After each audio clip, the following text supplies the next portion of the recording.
Hello and welcome to History Bob. Today I'm talking about Armenia. This nation is an old one. To talk about its history, we'll have to go way back, further than I've done on this channel this far. So this history is fairly unreliable, so take what I say with a grain of salt. A people group called the Armenians or Armenia migrated from Europe to Anatolia, and along with other European tribes, they ravaged the land of the Hittite kingdom in the region. After this, they moved even more east and settled eastern Asia Minor and the southern Caucasus. But there was already a nation that, Urartu. Their origin is mostly unknown, but they seem to be a tribe in the Armenian highlands who unified the other tribes against the Assyrians, who had conquered many of them previously. Many years later, the Assyrians struck back, almost destroying Urartu. Another threat came from the north, Crimean tribes. Urartu managed to drive them west, but the kingdom was doomed anyways. Armenians declared a new kingdom there, which soon became a dependency of the newly established Persia. They and many other dependencies tried to rebel, but were defeated and reintegrated into the empire. Later, the Greek also conquered the Persian Empire, and thus also Armenia. And when it fell, they became a part of the Seleucid Empire. But when two new powers grew, the Romans and the Parthians, the Seleucid fell from power, and Armenia, under Roman-friendly governors, declared independence as two different nations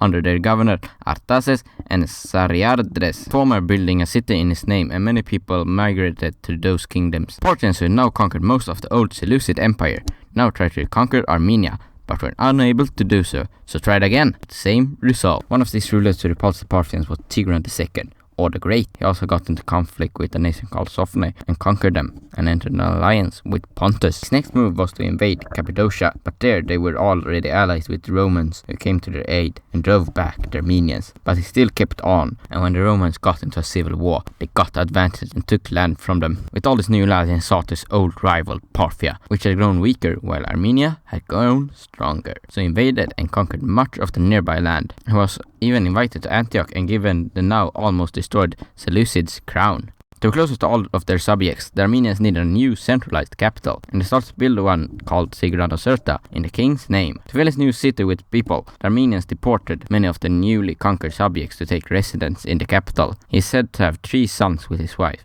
One rose up in rebellion and was slain, another tried to steal his crown as he fell off his horse and was then also slain. The third one was loyal at first, but also rose up in a failed rebellion, so his heir became a child of a concubine rather than his wife. But a nation this size was extremely hard to maintain, between two of the greatest empires in the world at that time, Rome and Parthia. And the Roman governor of Asia declared war on Pontus, an Armenian ally by marriage, without asking the Senate, and invaded. The king of Pontus tried to make peace since the Senate did not approve, but it was all for nothing since a peace treaty would make the republic look weak. Because of their alliance with Pontus, Armenia promised to give them aid, starting hostile relations with the Romans, but also the Parthians, who were at war with Pontus. Pontus was soon defeated, pillaged and conquered by the Romans. Their leader, who was also Tigran's father-in-law, fled to Armenia, and the Romans saw this as a good enough reason to invade, and so they did, without a formal declaration. They were caught off guard, and the Romans defeated many of the Armenian forces before they could gather, and Tigran fled back to his original territory in the north. There Tigran gathered Armenian troops. They called in allies from Adiabene, Atropatene, Caucasus, Albania, and Iberia, and many small Arabian tribes. Albania and Iberia are not the regions of the Iberian Peninsula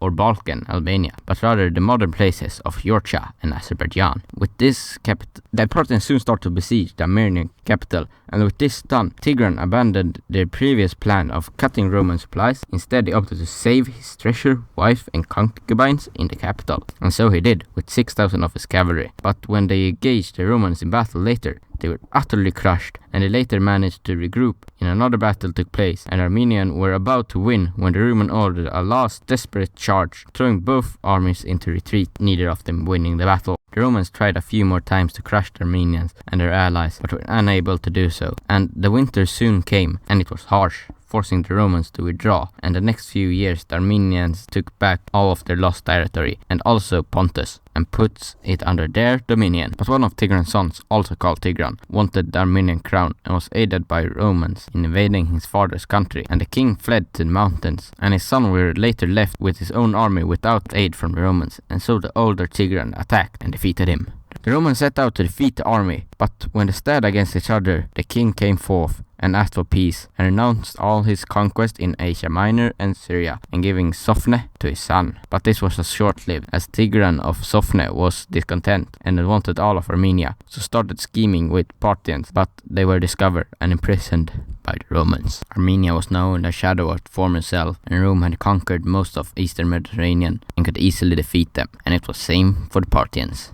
The only thing they could rely on now was to work as a buffer state between the empires, and hoping that the empire were too preoccupied with eternal struggles to invade them. The Roman and Parthians were not exactly happy with each other, and many Roman generals wanted to invade and defeat Parthia to gain fame and renown, and the two powers often came into conflict, and so the Romans invaded. The Armenians, after much disputes and maybe even a civil war over which power to support, decided to support the Romans, or at least the new king Artavas II did so, but many still wanted to support the Parthians, and Artavas did this by sending some men to the Romans to support their invasion and letting them pass through Armenia, or at least that was the plans. But the Romans sought to pass to Parthian-controlled Mesopotamia and instead kept the Armenians as a reserve. This proved to be a fatal error, as they were easily surrounded and defeated by Parthian cavalry, and Artavas, not really loyal to the Romans, abandoned them and sought an alliance with Parthia instead, and they launched a counter-invasion when Rome faced a civil war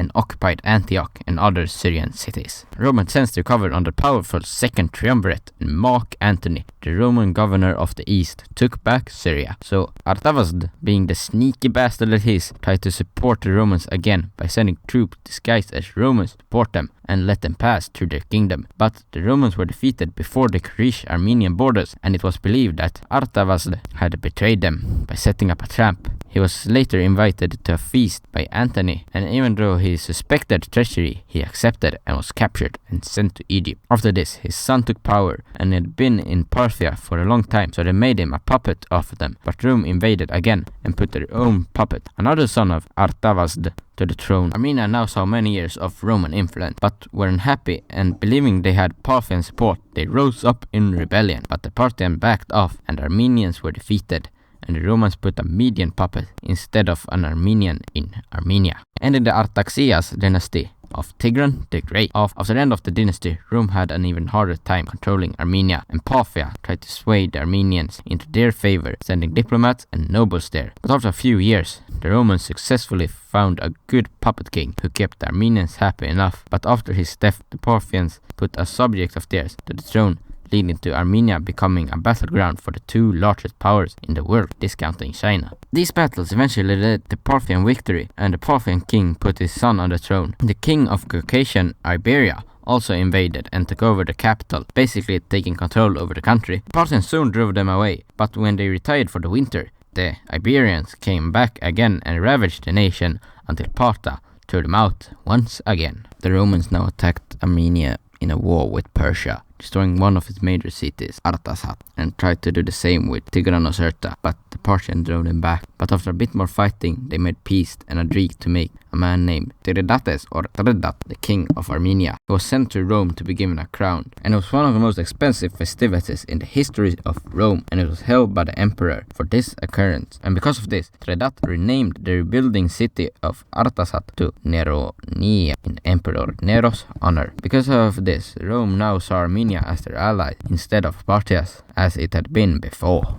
Armenia now saw a time of peace until Caucasian tribes like the Alans came and attacked them. Even though they were repelled, they brought with them Armenia's riches and plunder. But then Tredat died. He had no heir, making both Romans and Parthians put their own puppets on the throne of Armenia, fighting for it. After a bit of much change of power in the regions, the Romans won by letting Armenians choose their own leader. This made them a strong ally of Rome, but not puppet they had wanted. This did not stop the Parthians from trying to take control by marrying into the Armenian nobles, but this was hard since the Romans made it so every new king was to be elected with heavy Roman influence, only putting pro-Roman, anti-Parthian leaders in power. Even when the Parthians managed to get their own kin into Armenian royalty, they soon became pro-Romans instead. In the meantime, Parthians were being destroyed by the Sassanid, who controlled all of Persia. Armenia and Rome were soon dragged into the struggle and fought against the Sassanid, first only against the Armenians and some tribal allies. They were slightly repulsed and not able to conquer them, but the Sassanids did not give up and attacked again, and would have won this time if it wasn't for the Romans who came and saved Armenia from being conquered. Armenians now had to side with the Romans and gave them some troops, not only to fight in here in the east, but also against German tribes. But hostilities soon started again, and this time the Sassanids were too strong, and in a peace Armenia was ceded to them. The Sassanids did not have much control over the region, and most written records disappear for some time, and some historians suggest a state of anarchy in the region, but there is no way to truly know since there is no written record. A child of the dynasty named Tredat had been sent to be raised in the Roman Empire and later returned to Armenia to become king. But this did not last long, as he was kicked out by Persia and fled to Rome again. This started a war between Rome and the Sassanids, and an invasion was staged, but the army of Rome was defeated, Tredat barely escaping with his life by swimming over the Euphrates. Supposedly, they retreated and reformed, to then do the same to the Sassanids, winning the war and giving back Armenian territory to the kingdom. The kingdom now saw a period of peace, but another problem faced the king: Christendom. One man, according to legend, was the main source of this: Gregory the Illuminator. He was said to be a powerful and loyal, who fled when the Sassanids came to power and was taken care of by a Christian and converted to the faith. Now I have to go through even more Christian saint legends. Take this with an extra grain of salt. Or 100. Well, according to legend, two extremely beautiful Christian women had to flee from Rome to Armenia to escape persecution, and Tredat heard of them and asked them to marry him, but they refused, so he killed them. This gave him a strong disease, forcing him away from ruling, and he summoned the at that time imprisoned Gregory to help him, which he did, and in his gratitude, the king converted to Christianity. So back to more reliable sources. The conversion was not without problems. While many did not care which religion they followed and were converted with ease, others took up arms to defend their religion, but they were soon silenced, and Gregory became the head of the Armenian church and later their patron saint. This conversion drove them closer to the Romans, when they a few years later converted to Christianity as well, and further away from the Persians. They later assassinated Tredat in hope of bringing the Armenians back to paganism and Zoroastrianism. Hostilities between the Sassanids and the Christians started to pop out more and more. At first, Armenia was left alone, but the Persians soon imprisoned and blinded their king. So the Armenians, in response, expelled all Persians from the country, making the Sassanids release the blind king. After this, the Persians started to focus more on Rome again. But in the war with Rome, they claimed to have Armenia,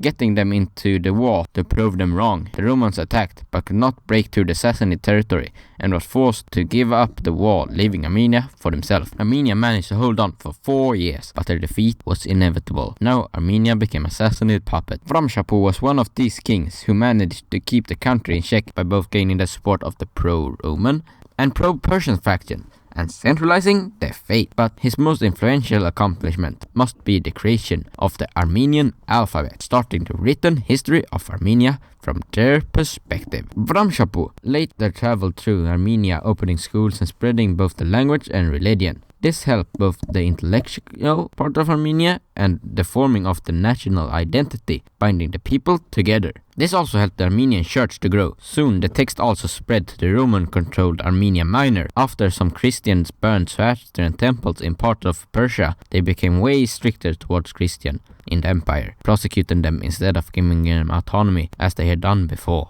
But this was soon changed again, as a treaty with the Romans had them accept Christians in their land if the Romans did the same for Zoroastrians in their empire. But Armenians instead soon lost their autonomy, becoming a regular province instead of an autonomous puppet kingdom to the Sassanids. Well, this episode is already long, so we'll end it here. See you next time for the rest of the Sassanid rule, the rise of Islam, and 2 new Armenian kingdoms.